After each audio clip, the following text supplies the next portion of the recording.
Many women have problems. They think they're too old, or I can't do that, I can't manage a big motorcycle. But that's not true. I don't think that's true at all.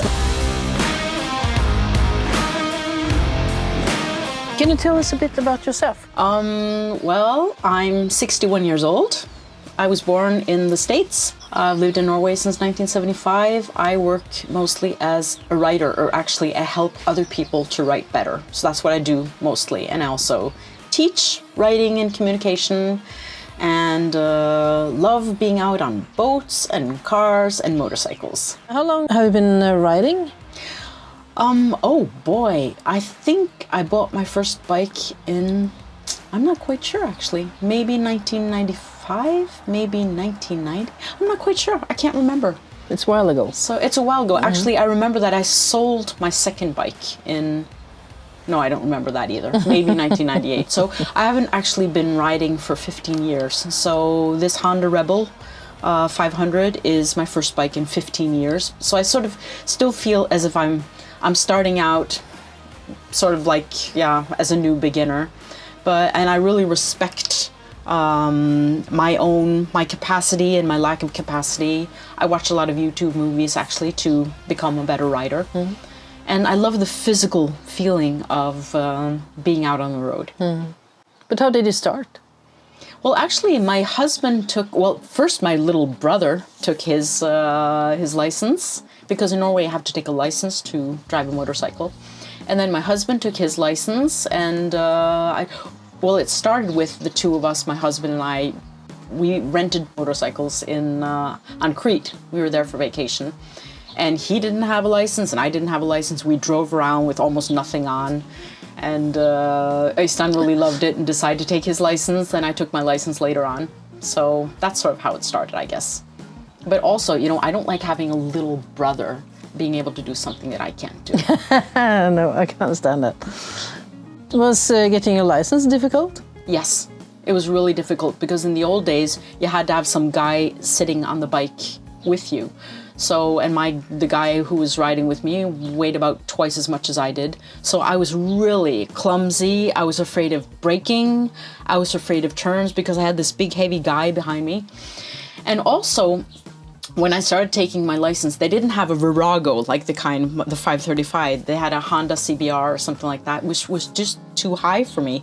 So every time I stopped, I'd fall down. So my one, I wear protective gear, but my one elbow was black after a while. It was black and blue.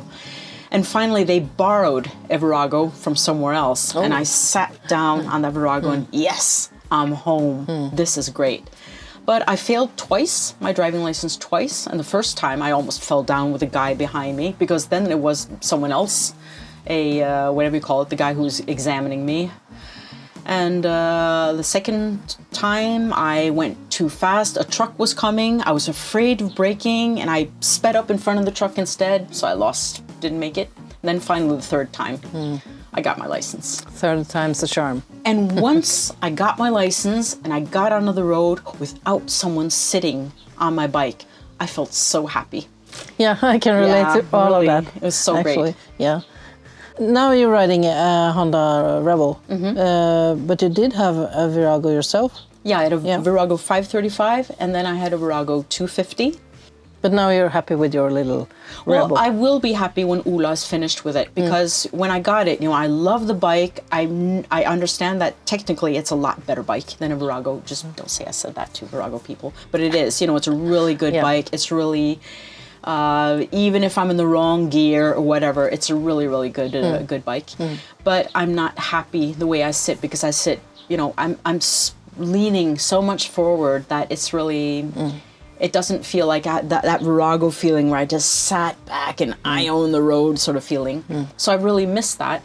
And when I saw your video on ergonomics, or what a body should be like, what a bike should be like to fit my body, and I saw, I'd like to do this. And now I'm here. It does make sense, doesn't it? Yeah, that you have to fix your bike so it suits you, your body, How tall are you, and how has that affected your bike choices? I'm 158. I'm not sure what that is in feet and inches, but it's short. So I have to be able, I like to flat foot. I like to be able to flat foot on my bike. That makes me feel a lot safer. So I'm not tall, and I actually have quite short arms, like my father did. So I always have to, you know, get things adjusted whatever I wear. So I'm not that tall. I'm pretty light. So I wanted a bike that's big enough to be a real bike, but small enough that I feel comfortable. But the Honda is a very nice bike. Yeah, because you had one. So you know Yeah, what I'm talking because I about. had one. Yeah. And I think it's raw in some kind of way. It's very almost sexy. Yeah. Well, I would say sexy. I would say sexy. What would you say to a woman over 50 dreaming about getting her license? That's sort of a hard question. I would say it depends more on the woman than on your age. I mean, if you feel that you can learn and you enjoy riding and you might have been piggybacking with lots of people, I mean, if you think it's fun, why not try? Many women have problems. They think they're too old, or I can't do that. I can't manage a big motorcycle. But that's not true. I don't think that's true No, at all. it's not And true. I mean, you might be 30 and not be ready for driving a motorcycle. sure. You might be 60 and take your license. And I'm in a lot of groups on Facebook, one called Biker Sisterhood. And there was one woman there who said, well, she was about 69 and she started having trouble riding her bike because, you know, we get aches and pains. And everyone was, oh, we love you, sister. Why not try getting a smaller bike, actually? You know, you don't have to have a huge bike if you're And did almost she? 70. I think she considered getting a smaller bike because she had a really big, heavy, I can't remember if it was an Indian or a Harley, but she sort of started to feel, you know, if she drops it, it's hard to get it up and all that. A little about the Rebel and ergonomics. What were the main challenges with the stock setup? It's three things. It's the handlebars, the levers, and you wanted risers. Yeah, I wanted risers, but I also have to say the seat is horrible. The stock seat on a Honda Rebel is really, really awful. So I've actually had my seat upholstered by a saddle maker, which makes riding much more fun because you don't want to be sore certain places. So yeah, those are the three things you said. It's the handlebar and the levers and the risers just to get it a tiny little bit up. Did it affect your long rides? Well, I'm not used to leaning that far forward, and this was my first really long ride coming to your place. So I feel it in my body. It's not that it, you know, I can use my back and my stomach muscles and all that, but it's just that I don't have that at-home feeling that I had with the Virago. No. What are your thoughts so far in the process? Are you happy with Ola fixing? Yeah. I love to be a part of the whole process because if I just deliver the bike to you guys and got it back in a few days, and I would have thought, you know, wow, this is awesome, it's really great. But seeing the process, you know, from the first wires and taking everything off, and he's also really good at explaining what the brake fluid does and what, you know, how things work. So I feel like I've really learned a lot. And I like learning about how my bike works mechanically as well. Yeah, precisely because you're relating to the bike on a different kind of... Yeah, exactly. A different level. And of course, I would never do anything that he's doing. He is an expert, and a lot of the things he does is something most people shouldn't do. But he's done it once before with you, his brother's a mechanic, and Ola has this understanding of how things work. Yeah. What do you love most about riding? What's the main feeling about riding that you love? I like the feeling of freedom. I like smelling everything around me, and I like the feeling of my body sort of moving with the bike, being physical, being out in nature. I don't mind if it rains. I have a good suit. I don't mind if it rains or if it's too cold, because as long as I'm wearing the proper gear, I'm really happy riding a bike. But I'm also a scaredy cat, so I'm not the kind of person, I don't challenge myself a lot like you do. I like just enjoy cruising on nice roads where I can see what's coming around the next bend. That's when I'm at my happiest. It's nothing wrong with I'm that. not too crazy about highways either, because of course I'm small, the bike is small, I really feel the wind, the side wind. So I think these smaller roads makes me feel very happy. You feel at one with your bike, and That's a very good feeling, I think. And riding a bike is one of the few things I can do where I don't have to think about everything else, because I have to always, look out, okay, if that car moves too close to me, where can I get away? So it's a very sort of mindfulness kind of experience. And actually, I think I became a better car driver after I took my motorcycle license. Yeah. I heard of a lady who said she was even better at, at the store, and you're driving the, what do you call it? When you put Scooter? When you put handlevogn. Oh, driving a shopping cart? Shopping cart. She said, I got very much better because she put it at the side when she's going to get some of her goods, and shopping cart skills. Nothing will beat a motorcycle. Nothing wrong with that. Do you and your husband ride together, and where do you go?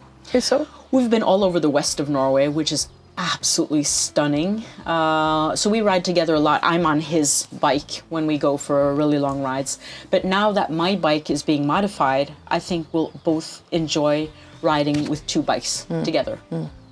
And we enjoyed the ride down here, which we were 5 hours on the road. Of course, we had breaks and we ate a little bit and all that, but that was nice. And it's good for my self-confidence as well, since I haven't been riding for many, many years. Do you have a dream motorcycle trip? Do you want to go to Europe, or is Norway the best? I would love to travel up to the north of Norway. The one thing that would worry me is if it's really windy, because that's when I'm not comfortable. But, driving up to the north of Norway with clean roads, no rain, no wind, I would absolutely love that. The north of Norway is also absolutely stunning. Yeah. Is there anything else you'd like to share with us? Is there something we didn't already talked about? I think the most important thing is to have fun. Don't let anyone else pressure you into doing something you don't want to do. Just don't do it. Have fun, go at your own pace, feel safe. I'm a very sort of careful driver. I'm very flexible. Yesterday, I almost got run into by a car that came out from, shot out in the road right in front of me. And I told my husband, because we're on the intercom, did you see what happened? And he said, no, what happened? I said, the car almost ran me down. So I had to brake really hard and actually swerve into the next lane. So if a car had come the opposite way, I might have been in real trouble. And he said, did you give him the finger? And I said, no way. I don't give, I don't give a finger to anyone. I don't honk my horn. I can't waste my time and my concentration in being angry at other people. So I just brake and I say a nice swear word, and then I'm finished. You can't go around being angry when you're driving a motorcycle. That's a very nice way to see it. And I don't listen to music. I don't listen to anything because I just want to sort of be in the moment. I think the one last thing I want to say is the bike should fit you. You don't have to fit the bike. Let the bike fit you. It's great. Thank you. Thank you.